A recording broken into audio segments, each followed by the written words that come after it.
Part 1, A Father's Betrayal. Little Anthony, just 8 years old, watched his father walk away. His heart ached. His cheek still stung from the slap. "I'm just going for milk, son," his father had slurred, his breath heavy with the stench of whiskey. "Be back soon." But soon never came. Days turned into weeks, weeks into months, and months into years. Anthony grew up with a hole in his life, a void carved out by the father who had chosen the bottle over his son. The betrayal cut deep, leaving scars that ran far beneath the surface. Anthony's mother, bless her soul, tried to fill the void. She worked double shifts, her hands calloused, her spirit weary. She showered Anthony with love, but it couldn't erase the pain, the anger, the feeling of abandonment that gnawed at him.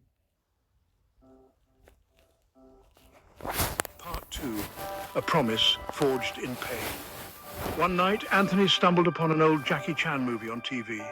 He watched, mesmerized, as Chan flipped and kicked, his movements fluid and powerful. A spark ignited within Anthony, a flicker of hope. He wouldn't let his father's absence define him. He would become strong, resilient. The next day, Anthony sought out the local kung fu master, a wizened old man named Sifu Li. Sifu Li saw the fire in Anthony's eyes, the pain buried deep within. He took Anthony under his wing, teaching him not just the art of kung fu, but the importance of discipline, respect, and self-control. Years passed. Anthony trained relentlessly, his body hardening, his mind sharpening. The pain of his father's betrayal never fully disappeared, but it no longer consumed him. It fueled his determination, his drive to become the man his father never was.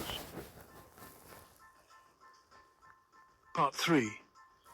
The transformation. 3 years melted away like snowflakes on a hot stove. Anthony became Sifu Li's star pupil. He mastered every punch, every kick, every intricate form, but more importantly, he mastered himself. He channeled his anger, his pain, into something positive, something powerful. 3 more years, and Anthony was a different man. He carried himself with quiet confidence, his eyes reflecting the wisdom of his training. He was no longer that scared little boy abandoned by his father. He was a warrior, forged in the fires of adversity. One day, a familiar scent wafted into the dojo, a scent that sent a shiver down Anthony's spine, the bitter tang of cheap whiskey. His heart pounded in his chest. Could it be, after all these years? He turned slowly, his eyes scanning the doorway. Part 4, Confrontation and Closure. And there he was. Older, more haggard, but unmistakably the man who had haunted Anthony's dreams for so long. His father. The years had not been kind, his clothes were ragged, his face etched with the ravages of alcohol abuse. Words were spoken, accusations hurled, but Anthony barely registered them. All he saw was the man who had broken his heart, the man who had chosen the bottle over his own flesh and blood. A surge of anger, raw and primal, coursed through him. But he pushed it down, remembering Sifu Li's teachings.